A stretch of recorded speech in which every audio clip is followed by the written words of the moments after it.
Welcome to the KSAT 12 newsroom. I am Myra Arthur. We are here today for an incredibly important reason. We are here to answer all the questions that you may have about becoming a foster parent. A tremendous need exists here locally, and we have some people who know that need so well to really guide us throughout this conversation. So first of all, Anais Biera Miracle, Sure. thanks so much for being with us. Yes. You're with Family Tapestry and the Children's Shelter. Correct. You know all the ins and outs when it comes to foster and adoption. Yes. So I'm glad you're here to give us your expertise. Absolutely. Robin, thank you for being with us here today. A former foster youth, you work with the Through Project, an incredible organization that we have here locally that gives back to the foster care system in so many ways. So you guys are really going to be the information source this Absolutely. afternoon. So, and I want to make sure that people know while this is happening right now, we actually have a phone bank that's happening here at KSAT. Yes. And there are people standing by. I think we can actually look in on that phone bank right now. There are people standing by. There they are to answer your questions. They are waiting for those phones to start ringing. I'm hoping as this next hour goes on that we can get some of those phones ringing, get questions answered. That number to call is 210-351-1363. Any question at all that you have about being part of the foster care system, giving back to foster children, becoming a foster parent, they are there to answer those questions. So know that you can do that at any point in time until 7 o'clock tonight. So Anais, let's start with you. Yes. You are with Family Tapestry. We're going to explain exactly what that is here momentarily, but it's a division of the Children's Shelter that now is in charge of the foster care system, essentially, for Bexar County. Absolutely. So Child Protective Services still is party to the suit. They still remove children from unhealthy and unsafe environments. And so Family Tapestry is responsible for the placement of children in foster care, adoption, supervised independent living, and preparation for adult living. And so that's what we call stage one. And so it is an entity here. We have an office on Nogalitos, and so we have teams who are working to place children in homes. And that's what we're here to talk about today. Yeah, and as we said earlier, that need is so great here in Bexar County. So let's start with a huge question. Who could become a foster parent? Right. So one of the things that we kind of found out is like some of the myths. A lot of people kind of self-select themselves out. There is a minimum age, and that's 23 years of age and older. A lot of people think they're too old, but they're not. Income. You know, we ask that you can sustain yourself without what the child is receiving supplemental, because that goes to the care and needs of the child. Housing. You know, some people are like, I don't own a home. That's okay. You can live in an apartment, a townhome, a mobile home. And also, I know that we've had questions about biological children. Absolutely. Yes. You know, some people may be reticent or a little hesitant saying, well, I have biological children. That's okay too. We did some kind of focus groups with our foster care organizations, which there's about 30 foster care organizations in Bexar County alone. And so when you look at it, we are a tapestry of weaving together our community to really transform the foster care experience. And that's what I think is so important for us to address here today multiple times throughout this hour, is there's not a set criteria. People don't have to check these certain boxes when it comes to where they live or how much money they make. If they're married, I know that I've received that question, well, what if I'm single? Absolutely. Can I foster? Absolutely, you can. And so we have a campaign going on for 3 months, going through August 31st. And some people say, well, I'm divorced or I'm single. That's okay. You have one single purpose. You know, some people may think, you know, I have a two-parent household. Wonderful. You know, what we've noticed is that some of our foster parents are two-parent household and they've already had biological children. And you know what? It gives them an opportunity to be able to say, yes, I know how to take care of children and address their specific needs. And that really is what we're looking at, is how do we address the specific needs of children in a therapeutic environment in your own home. And so, you know, we always want to make sure that families are adequately prepared, but also know they're not doing it alone. They're not isolated, that they have therapists, that they have people who are going there visiting in the home, and that they provide that level of service necessary to make sure both are holistically in the home together. And that's what Family Tapestry is all about, a community-based model of care. So the children's shelter, already very well established in San Antonio, your organization has such great relationships with so many resources that already exist. So that is sort of bringing that foster care system into that fold here in Bexar County. This is a transition that happened in February of this year. You and I talked back then about it. And we have a story here to explain exactly how that relationship works now. So let's take a look at that to break this down a little bit more. We are now the lead agent in our area to lead a transformation for the foster care system in Bexar County. No small undertaking, but this change is about caring for foster children on a smaller scale. What happens when you have to manage over 300 contracts and 300 providers over the course of an entire state, or the geographic region of an entire state, it all becomes very kind of cookie cutter. There's not a lot of room for innovation. That's what Family Tapestry aims to do, using what's called a community-based model of care. The nonprofit hopes to use all the local partners that already work with the children's shelter to find foster placements or adoptive homes for children. The hope is to keep kids from Bexar County in Bexar County. We're using sophisticated technology where we're going to be able to take what the child's presenting issues are, and we're going to enter those into a system. In addition to that, we're going to have the preferences of all of our foster families in Bexar County, all of our facilities in Bexar County. They'll be able to be matched with the most appropriate placement in Bexar County. When I look at the foster care system, and I've said this for a long time, the foster care system and our children in foster care really is not the sole responsibility of CPS. CPS Regional Director Erica Banuelos is hopeful about this change, and she's confident it will give caseworkers the extra hands they've long needed. Many of those resources will be accessed here at this intake center, something the state hasn't had before. When state workers remove a child, they can bring them here day or night. And on day one, children are already here. No longer will children have to stay in an office, nor will a DFPS worker have to go park in a parking lot or go back to the DFPS office to enter into the system. They can come straight to our placement center that will be very child friendly. It will be trauma informed. We will have trained staff there, so if a child needs a bath, they can receive a bath. We'll have a cafeteria on site, so if they need to eat, we'll eat. They'll have toys. We'll have a playground. I mean, it's like a child care center. And that also allows the caseworker to start working on all the paperwork that we have to do when we remove a child, so that we can concentrate on this part and Tapestry can concentrate on that part. The community problem of child abuse and neglect now given back to the community to find a solution. One of the most impressive things to me about this new system with Family Tapestry is that intake center, because we have seen and heard stories of caseworkers having to remove kids in the middle of the night from a neglectful and abusive, whatever the horrible situation is, and they have nowhere to go. That's right. So now this is a place that is set up just for that. It is set up for kids. That is right. And the center point is always children and youth and young people. And so when you look at it, Whataburger provided a generous donation of being able to revamp the center so that we can be able to have a Whataburger Center for children and youth.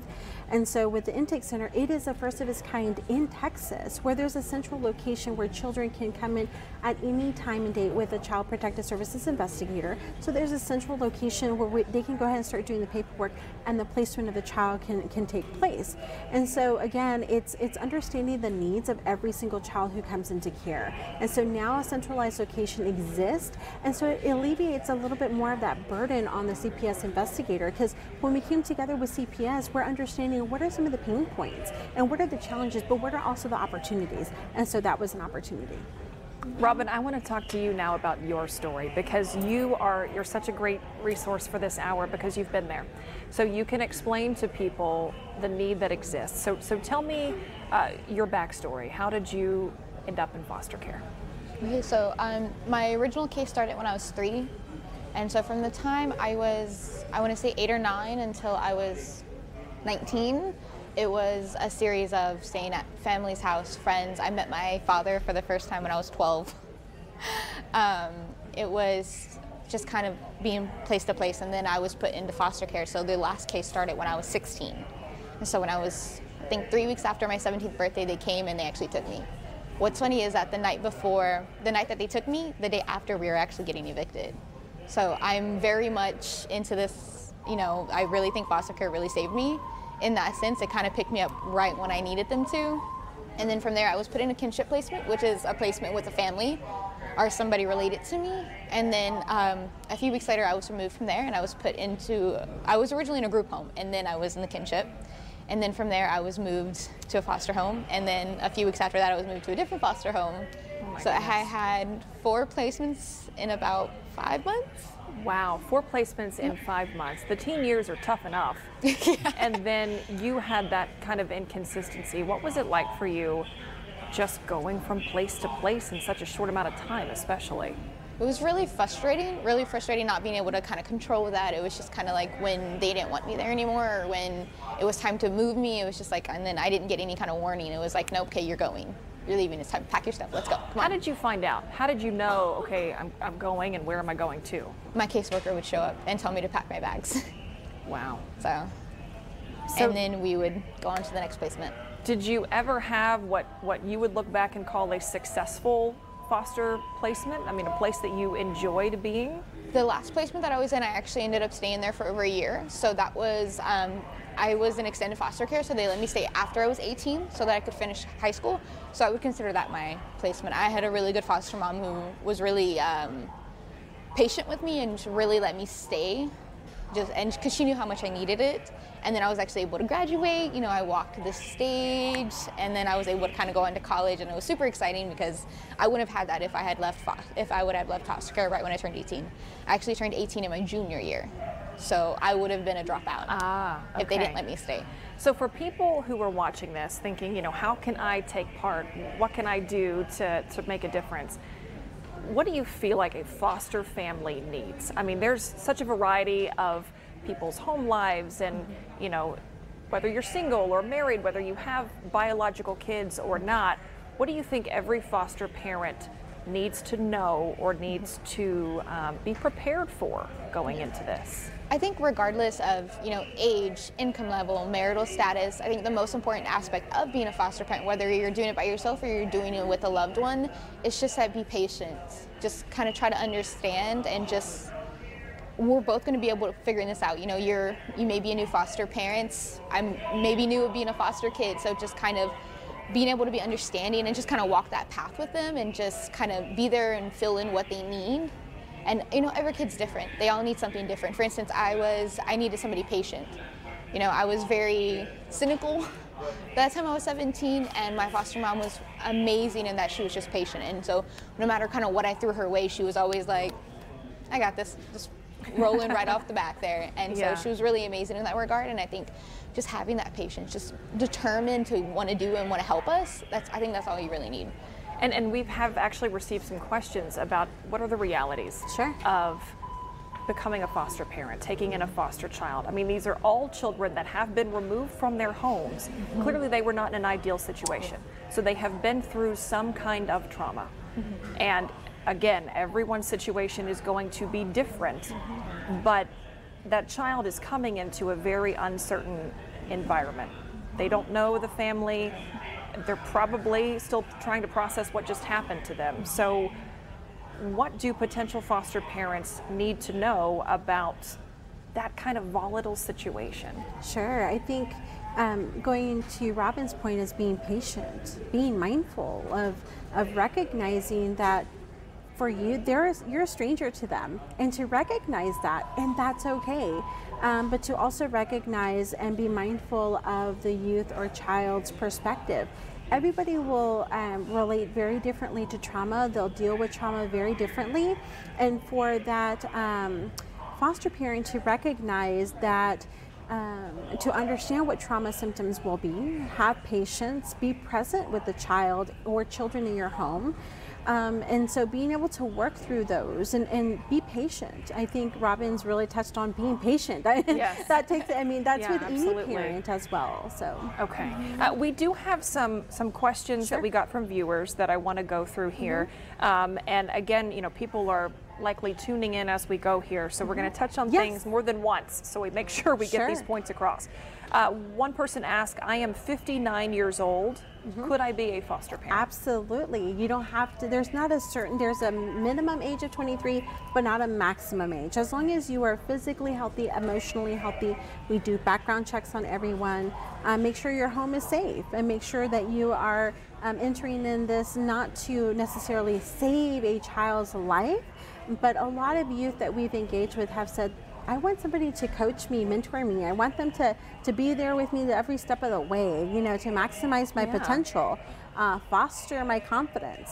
And so be able to be mindful of the child that you are being entrusted to care for. And there's also training that comes along with becoming a foster parent. Absolutely. So you're not going into this blindly. No, you're not. And so organizations from all 30 organizations have a minimum of 35 training hours, but there's some organizations that go above and beyond that so that they understand the adequate training needed to address the trauma and mitigate those symptoms. The Children's Shelter has 82 training hours. Sounds like a lot, but about 25 or 24 of those are trust-based relational intervention, understanding symptoms and trauma, understanding and even building relationships with relative caregivers, because this is temporary. This isn't for, you know, the long term of adoption. This is foster care until the next chapter of that child's life.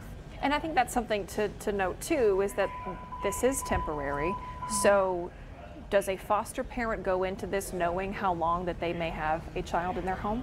Typically they try to, you know, I know that CPS will be able to say, okay, this is probably what we're looking at. It could be a couple of weeks, could be maybe an overnight stay, or maybe it's just for a couple of days until we locate a relative caregiver. Because they are looking to be reunified with their family if it's safe, and then if not, be transitioned to a relative caregiver, and if not, then legally free for adoption. And so again, there's an expectation, but there's also expectations to be able to be understanding that the children have family, you know, and so they have family, and so to be mindful of that as well. And there are emergency placements. There are placements where a child is, again, you know, taken from their environment at 2 a.m. and they need a place to go. So if someone is, they've become a foster parent, they've gone through the training, they could get a call at 2:30 in the morning. At 2:30 in the morning and say, we have a 2-year-old. And you never know what type of situation that child is coming in. It could be from significant neglect. It could be physical abuse. I mean, there's different forms of maltreatment. So the parents have to be able to be open and willing, especially with the age as well. You know, I know that there's people who have asked, well, what type of age are you looking for? Well, it's all the way from infants all the way until the age of 17. You know, and understanding that, you know, teenagers need foster parents. A lot of people gravitate towards infants and small children. But teenagers just need equal love, just like any other type of child. So, you know, being able to say, recognize, would you be willing to take in a teenager and see them, as Robyn said, graduate, walk the stage in high school, you know, ready to go to their next chapter, whether that's college, whether it's trade school, military, whatever that may be, but be able to be there as a support for them. So Robyn would be here if my foster parent didn't let me stay after 18, so So do you still have a relationship, if you don't mind my asking? You still talk with them? That's wonderful. What would you tell someone who is thinking about becoming a foster parent if they were to say, I've never had a child in my life who's gone through trauma. I don't know how to handle that. But I want to give back. I want to be a part of this, but I don't know what to do. What would you say? We're expert at trauma, so we can teach you a little bit. I like to think of it as a journey. So you're going on it together. So it's okay if you don't know something. It's okay if you've never had any traumatic event happen. I'm glad that, you know, people have that. It's okay. You don't have to, you know, go through hardships to be able to care for somebody or empathize with them. That's okay. We'll show you everything you need to know. And I think that there is such a desire for people to help. They just don't know where to start. Sure. So I'm hoping that we're helping getting that ball rolling here today. And I want to remind people of that number. You see it right there on your screen. We have folks in our studios right now who are answering phone calls. Any question you have, if it's one that we've touched on here or we haven't, call them. There are experts in the studio right now waiting to answer your questions. That number to call is 210-351-1363. Those call takers will be here till 7 o'clock tonight. And again, it's any question at all about foster care. I want to go back to another viewer question we had. What are the requirements for becoming a foster parent? That is always the number one question that we get, and I'm sure you do. We do, and so obviously be able to attend minimum training of 35 hours based upon the organization. You're going to do home visits with a specialist who goes in your home, pass background checks, FBI, state and local. In addition to that, being able to adhere to all the training and compliance. But in addition to that, understanding and recognizing to be patient, understanding that the age, being 23 years of age and older, there are probably some relative caregivers who are probably in their late 20s to say, you know what, I need to probably foster one of my relative caregivers. And so that's also a growing population as well, is relative caregivers who are now taking care of, let's say grandparents raising grandchildren. And so, when you look at that, there's no age maximum, as we said before, the income. We recognize that, children who are placed in foster care have access to medical services, but they also have a supplemental income. But that's for the child. We need to recognize that foster parents who go into this are doing it because of the goodwill of them going into this because they find a calling. When we've spoken to foster parents, it's something above and beyond themselves. But we also want foster parents to know that we want you to embrace a child and have a child come to your home, whatever that may be, that you treat them just like a family member, because now they are part of your family. Absolutely. And that matters, because that will always have a long-lasting impact on that child or children, and that will either improve the child's life, because we want to make sure that we always add value to a child's life. And so, we want to make sure that people can sustain themselves as they are right now, and the supplemental income goes to the needs of the child. Extracurricular activities, because those enhance everybody, whether it's sports definitely. or dancing or what have you. This kind of goes along with what you were talking about, relative placements. Someone sent in a question to our San Antonio questions and said, if I know someone who has been taken away, but I am not a family member, just a friend of the family, how can I foster them? Sure. So what we would encourage them is to contact Child Protective Services to be able to say, I recognize that this child has been removed. I know the family personally, but I really want to be, it's called the fictive kin. So they would go through the process of choosing an organization. FamilyTapestry.org has a whole listing. You can look at the map across Bexar County where these organizations are located, and they can connect with them. They can go through CPS and say, I know I'm familiar with this child, because now the child is familiar with that person. So it kind of eases the burden of not being like a stranger, and so, but also recognizing that at least that person is recognizing that there is a child out there who could probably benefit from staying in their home. Definitely. So we would encourage that as well. And a lot of times, these children, they have siblings. You have siblings, is that right? Yes, ma'am. So tell me how that worked out. Were you ever placed with your siblings, or were you in separate placements? So I wasn't placed with my siblings. I only have one full blood brother. So I have 5 brothers in total, and we all have different moms. So I wasn't placed with them, and I wasn't taken from them because we were all in a different place when it happened. I know that one of my stepbrothers did try to let me come stay with him, but unfortunately he lived on the same property as somebody who wasn't approved to be a foster parent, so I couldn't stay with him. So it was really weird, because I wasn't taken away from my brothers. It was just kind of like we were already scattered. Okay. And that can happen where you have multiple placements in one home, multiple children, a sibling group. Does that ever happen in foster care? I'm sure that there are situations that do. But we always look at the safety of the children first, to be able to make sure that we're doing right by the child. And so there's always placement for relatives first. We know that Child Protective Services goes out and finds relatives diligently so they can place the child first with the relative if there's available placement. Sometimes children are in emergency shelters because there's no available foster homes, or there's no relatives to provide care for them. Okay. And so we need to be able to ensure that wherever they are, that it's safe, and that it's, you know, it's an environment that they can be kept safe. But can a foster parent have multiple children placed with them? If someone from their agency that they're working with Sure. calls them at 2:30 in the morning Absolutely. and says, we have twins. Yes, we have up to 6 children. By federal guidelines, it's up to 6 children that Okay. can be in a home. And so again, some families can have up to 6 children with the space in their home. There's somebody I know that had asked, well, if I'm living in a single bedroom, can I foster? Well, you can foster an infant because that infant has a crib. But once the child gets older, you need to be able to have a 2-bedroom, so they have their own bedroom and their own bed and their own space. Okay.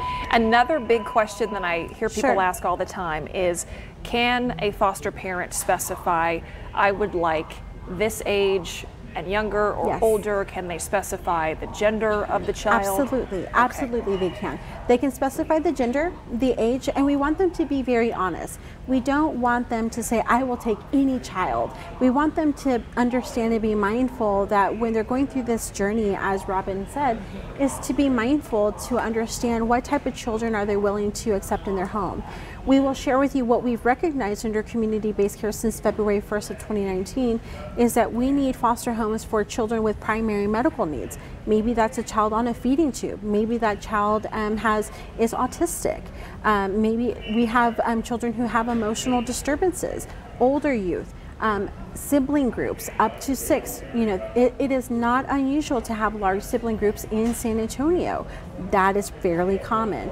In addition to that, you also have, you know, teenagers. And so when you're looking at that, you need to be able to be mindful of like, how many children can I, you know, take in my home, and what type of children am I willing to take care of? Because again, it could be siblings that should stay together because that's their family. And so if we can be able to keep children together, we should be able to strive to do that. When you say emotional disturbances, Sure. is that different than suffering some kind of emotional trauma? It goes hand in hand. Goes hand So in it could, hand, okay. you know, you could have somebody who may have, again, trauma can look very different in children. You know, when you're coaching foster parents to recognize that if a child's coming from a food insecure home, that they may have hoarding, but not to punitize the child, not to penalize them, but to recognize that is trauma. You know, if they're holding a ham sandwich because overnight, because they just don't know if they're going to get fed, they know it. What we call it's emotional felt safety, and then there's physical felt safety. So it's ensuring that families really recognize all the signs and symptoms, and they will be part of this entire team. Education is key. You have mental health therapists is key. Being able to work hand in hand with CPS or relatives, with their siblings. And so it's it's literally going back to that it takes a village to raise a child. Absolutely. Robyn, were you ever placed in a home where there were biological children of the foster parent? Yes, so the last placement I was in actually had 4 boys and then us girls. So I think the smallest number we had at one time was like 3 girls, and we had as big as like 5. So I have, and then one of the other foster homes I was in, they had older daughters that were always coming. And then in the group home, we actually had an entire set of, I think there was 5 kids. They were all brothers and sisters come in. Oh, wow. It was, I was one of the youngest in my family, so it was very different experience being around such small children. So that was, What was it like for you going into an environment? I mean, you're going into another family. You were walking into a foster parent who obviously wanted you to be there, but you're walking into an environment with kids who have grown up there. You know, they were very familiar. What was that like for you to try to transition into that? It was hard because not in a mean way, but it wasn't my family. So I didn't know the dynamic. I didn't know what was okay, what wasn't okay. I didn't know how everything worked.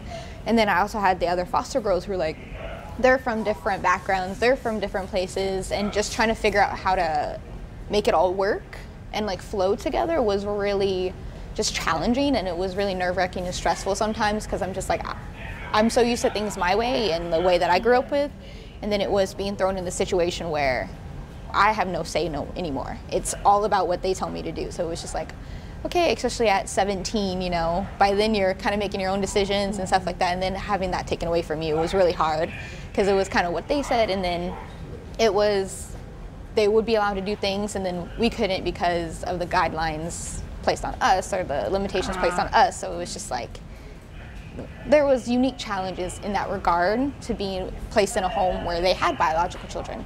And then as opposed to being placed in one that didn't have biological children. Is there any advice you would give to a foster parent if they want to bring in a foster child into their home and they already have biological kids? What would you tell them? I think just be mindful of the age.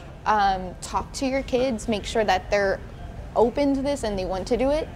Being able to have an ally in the house, especially someone your own age, can be so beneficial when you're in foster care because then you're like, hey, okay, somebody my age, I can relate to them and I can kind of be on the same page. And I think just kind of making sure everybody's on the same page and just really understanding that there's going to be things that as foster kids we want to do that we can't do or that we're not allowed to do, and just making sure that, you know, if your kid does it, that's okay. Like that's okay, but just being mindful how that may or may not affect. What are some of the things you're referring to when you say that as a foster child you were not allowed to do X, Y, and Z, but a biological child was? Give me some examples. So I wasn't allowed to work. I wasn't allowed to stay after school most days. Senior skip day I couldn't skip. It was small things. I couldn't go and spend nights at friends' houses. I couldn't have friends come and spend nights at my houses. And these are all requirements of the state, is that correct? No. This is, every house is different. Every foster parent has not because rules. You were a foster child, this was just because the foster parents staying over at friend's house, my caseworker was very adamant about knowing where I was going. Okay. So that there were some that were, specifically for, my case manager was like, that's not okay. So it just kind of depended, and so just, it was just, sorry. No. That's her experience, and that's why we're here to talk about how can we improve? Because those are normal activities. I mean, kids having phones, you know, being able to ensure that the kids can go stay overnight. Yeah. And those are, that was her experience. I mean, we're here to talk about, you know, situations where foster care, you know, how can we be able to improve? And that's why our mission is to weave together our community to transform the foster care experience. Our President and CEO, Adam, is adamant about adding value because we need to make sure that, you know, if a young person is going to age out of the system, what kind of organizations like the Through Project that she's involved in can help them with a mentor, a life coach, and transition them to a positive opportunity to transition to adulthood, you know, and so I know that there will be questions like, what if I don't want to foster? Oh, that's okay. You know, what if I don't want to adopt? Yes. That's all right. And that's something that I wanted to touch on here too. What if somebody says, okay, I want to help out, but I am just not in a position to become a foster parent? Yeah. What other ways can they make a difference? Oh, there's lots. And so you have 30 organizations in San Antonio doing foster care. You have organizations like Fiesta Wishes who do tailored, customized birthday parties for kids in foster care, which is beautiful. And you have people who volunteer. I mean, Through Project mentors, they always have these mentoring sessions that say, hey, do you want to be a mentor for a foster youth? That's amazing, because then, you know, DFPS put out a report related to older foster youth, and a lot of overwhelmingly foster youth said, I want to be able to have somebody who's older than me because they've already lived their life. They can coach me and serve as my mentor, you know? And I think people may know, well, I only have time. Oh my God, time is valuable. When somebody has time and says, I want to volunteer with somebody, you can literally change a life. If you say, I don't even have time, but I have money. Okay, great. You know, we need diapers, or you know what? A lot of times some people say, you know what, babies need everything. Perfect, great. But teenagers, they need experiences. They want to go play Monster Mini Golf. They want to go eat a Whataburger. They want to, you know, everything. So so there's always opportunities for people to get involved, donate, volunteer, become mentors. There's something for everyone in this huge tapestry, and it should never be just foster care or just adoption. And there's also something too where, obviously for younger foster kids, people can become I don't know if I should say licensed or approved foster babysitters. That's right. You have to be approved for that. Absolutely. So trained, yes, Jennifer Smith, who's the executive director of the South Texas Alliance for Orphans, she heads up a grassroots collaborative that licenses babysitters. And so sometimes you're like, I don't know if I can foster, for years, but I sure can do a weekend. I sure can, babysit for overnight, and so it gives foster parents a break, and even to the foster kids too. They're like, I need a little bit of a break, and that goes back, it's parenting. Yes. There is a national model called CHAMPS. I was like, what is that? And it's called Children Need Amazing Parents. Like that's simple. I mean, children need amazing parents. So, I mean, whether you're a relative, foster parent, adoptive parent, or whoever you may be, there's always an opportunity to do good.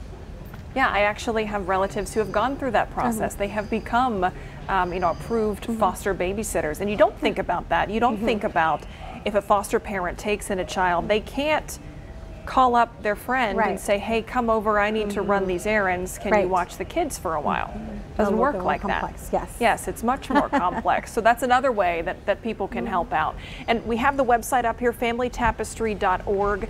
That is where anybody can go to find out more information, and especially, as you mentioned earlier, get that map and those links to all the different agencies, because now that Family Tapestry has taken this over from CPS, the foster care process, you have to go through one of those agencies, yes, correct? Yes, you do. And so there's DePelchin, there is Strawberry Creek. Strawberry Creek is out of New Braunfels, but they provide care for primary medical needs children. And so there's organizations you may not have even heard of. They're small organizations or larger organizations, and you can actually see across Bexar County. Maybe you're in their zip code area and they're like, oh, a couple blocks away, there's an office, I can go stop by or give them a call. Yeah, definitely. Anything that you feel like a foster parent should know is a myth? Is there anything that you feel like is a big misconception of foster parents, or something that you in your experience have just found out it's just not true? I think there's this misconception from, and this is from friends or family, that us older foster kids are broken or we're hard to handle, or there's this big misconception about, like, when you get a teenager it's hard. And don't get me wrong, there's a natural hardship that comes with teenagers. I mean, just teenagers. Yeah, yes. That's the best way to describe it. We're teenagers. So I mean, there's that natural element. Yeah, we're teenagers. We're gonna push the boundaries as any teenager is gonna do. We're gonna have our moments of temper tantrums just like any teenager would.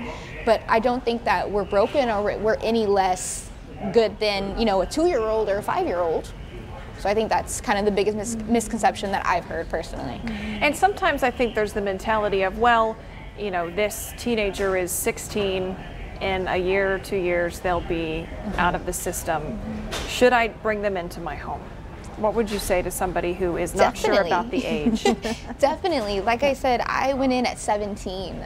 I had a great foster parent that was like, yes, stay, graduate, get your degree. I mean, I was able to get my diploma because somebody took me in at 17. I was 6 months away when I moved into my last foster home from being an adult. Wow. But she looked past that and she was like, nope, you're good. You stay here, you're home for now. Come on, you're gonna stay. And so I think 16 and 17 is such a critical period because we're transitioning to adults. And some of us may not know what we're doing. I didn't know how to do taxes. I didn't know how to find a place to live. I didn't know how to budget. I didn't know this whole group of things that I think normal teenagers learn from their parents. But I was in a position to learn through Project PALS. I was part of organizations that really helped me figure out how to be an adult. And I was able to be a part of them because my foster parent took me in at 17. Yeah, and I mean, we all need some help figuring out how to be adults. So adding that extra care and that extra attention, especially for somebody like you who's been through the foster system, is so incredible. What else do you think is important for people to realize in terms of working with an agency, perhaps? Sure.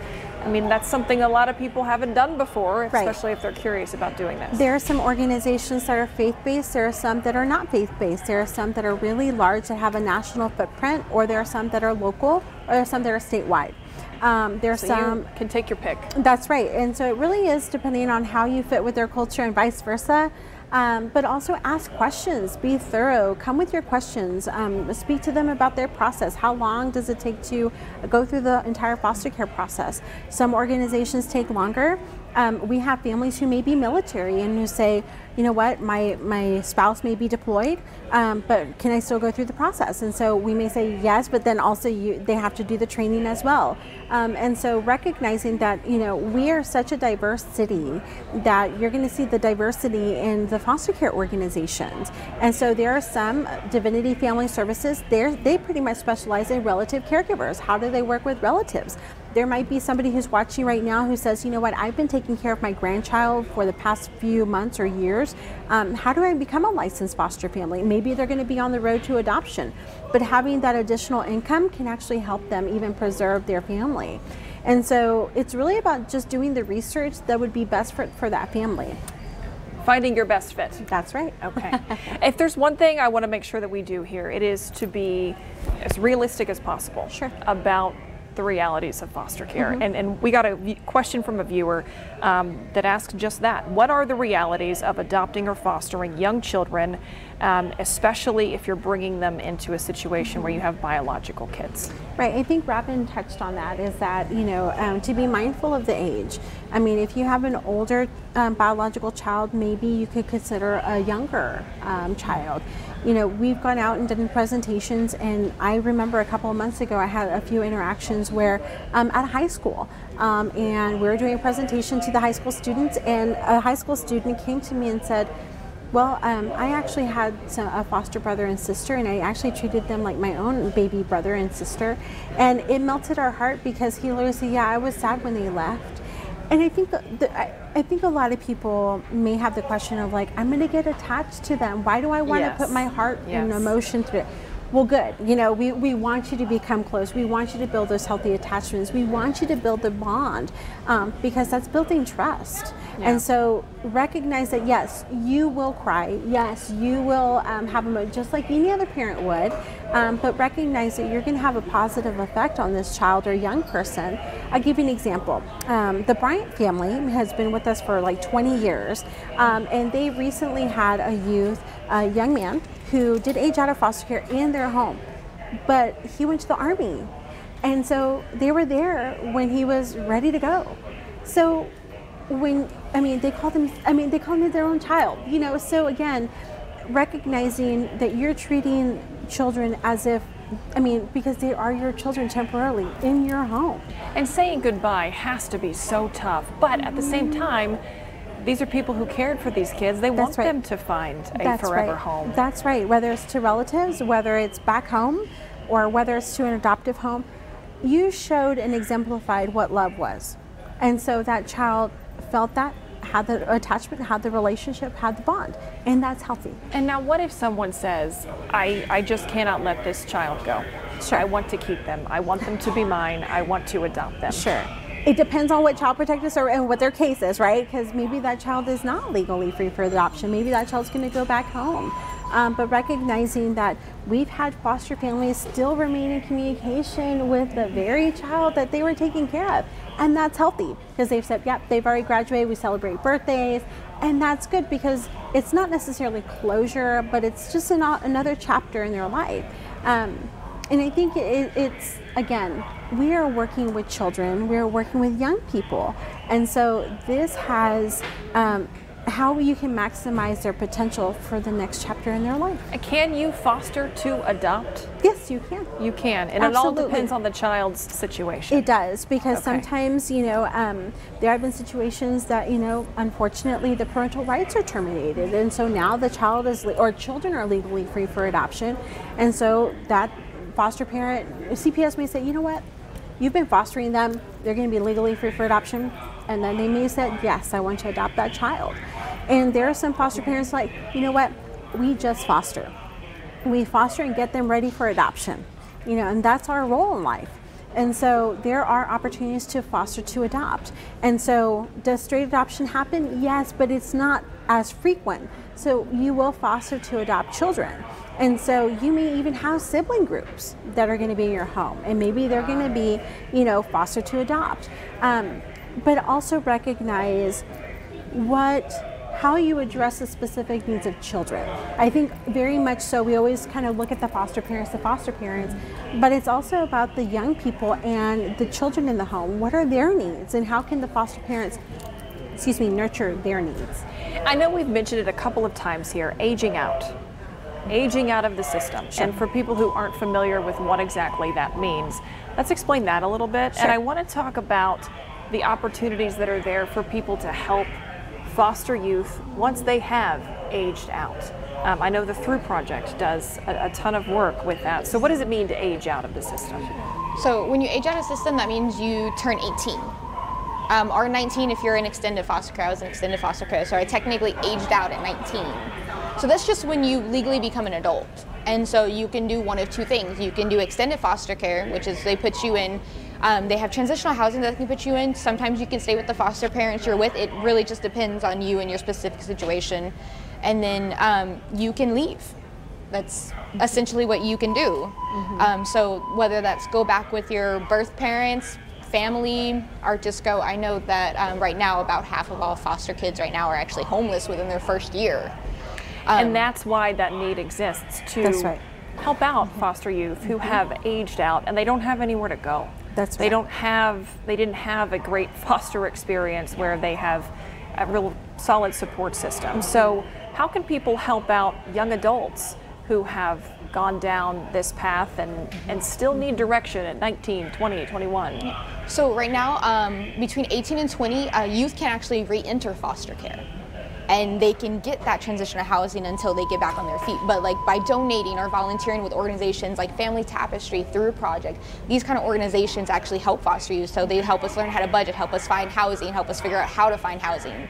They help us learn how to grocery shop the right way. So just kind of being a part of these organizations that really help foster youth, I think is the best. Even if you can't be a foster parent, that's okay. But there's these great organizations, Through Project, Family Tapestry, PALS, BCFS, all these great organizations that are really there for Through Project. So maybe donating, spending some time there, volunteering, just any way that you can help, just being a part of that and figuring out how you can help. And Family Tapestry can connect people with all of those organizations that exist here in Bexar County and beyond to find out opportunities to help out. If you can't foster, but you want to make a difference somehow. Right. So for example, the Pearls Court, which was founded by Judge Renee Ayanta, the Honorable Judge Renee Ayanta, they actually have 2 graduates going to UTSA, and they've actually posted on Facebook saying, we're going to post on Amazon what they need. So when they go into their first week of school, that they have everything that they need as a welcome. That's something tangible people can do. Buy toothpaste and toothbrush and all these things. 2 clicks. That's right. And you're done. That's right. And you've actually helped ensure that when they go to UTSA, they're prepared. They're prepared, you know. Exactly. And so it's welcome packages or anything of that nature. And so again, I think when you look at it, there are multiple things being done across our community because we're the 7th largest city in the U.S. And with that, there is a growing need. And so, you know, we have identified there are 700 foster families in Bexar County. But with our campaign, we're looking to grow by 25% just because the need is so great. And so it'll be the responsibility of us to say, okay, because again, we may have families who have said, I've fostered for so long, I'm going to take a little bit of a break. Or maybe I've adopted somebody, I've adopted children, and I'm going to close my home, you know, because they're like, okay, we've already done our thing. Yes, we're full. We're full right now. So it really is an understanding of how do we make sure that we are bringing together our community for the best, to do what's best for the interests of children and young people. Okay, I hope that we have answered so many questions here this afternoon. I want to end with this one. What is the number one thing people should do if they want to, after hearing this conversation, they're in, they want more information, they want to find out how to become a foster parent? What's their first step? Do your research, go to familytapestry.org, look at all the organizations, see how you want to be involved. Foster care, whether it's adoption, or maybe it's even just volunteering. Again, it's not just volunteers. Volunteers have a positive impact on the lives of people. Time or even monetary. Do your research and contact us at familytapestry.org. So fostering, obviously a huge undertaking. Sure. There are 700 families with incredible hearts in Yes. Bexar County that have done it, but you all need so many more. Correct. So I hope we've answered questions. Anais, Robin, thank you so much for being here today. Absolutely. All this information that we have talked about is on this website, familytapestry.org. You can go there, you can start your journey, whether it is going down the path of becoming a foster parent or just contributing in some way. There's no such thing as making a small difference. That's right. It is all a huge contribution that is needed right here locally. Thank you so much for being with us. Again, thank you to both of you. Thank you. And go to familytapestry.org for much more information.